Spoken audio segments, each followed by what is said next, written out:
আরো 2 বাটি হালিম দিয়ে। বাবুল ভাই 5 নম্বর টেবিল আর 2টা হালিম। কে তোর জ্বর কমছে? না রে। আহা, ঠোঁটগুলো শুকায় গেছে, চোখগুলো লাল। একটু শরবত খেলে ভালো লাগবে। হ্যালো, রাস্তায় অনেক জ্যাম, আইতে দেরি হবো। ভাতে পানি ফালাইয়া ইফতার করে নিও। কাল পরশু বাজার করুন। বাবা যাবেন ধানমন্ডি? হ্যাঁ যাবো।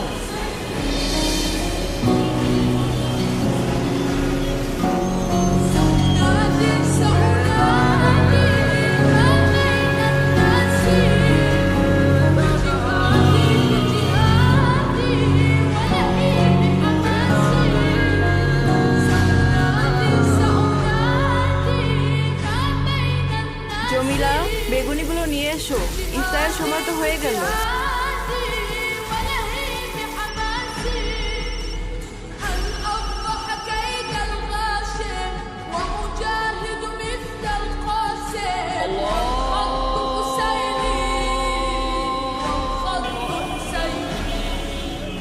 ইফতারটা করে নিন আঙ্কেল।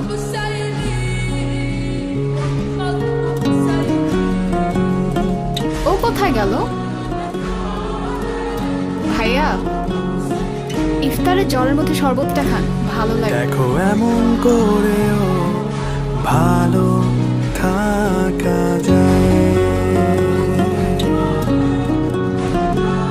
দেখো এমন করেও হেসে ওঠা যায়। মামা নেন, একসাথে ইফতার করি, দেখো এমন নাইলে মজা আছে। হাত বাড়ানো যায়, জমিলা আপু, তুমি ইফতার করবে না? দেখো এমন তাহলেই না তোমার প্লেট। সময় কেমন উৎসব হয়ে ওঠে, সংযম সব সময়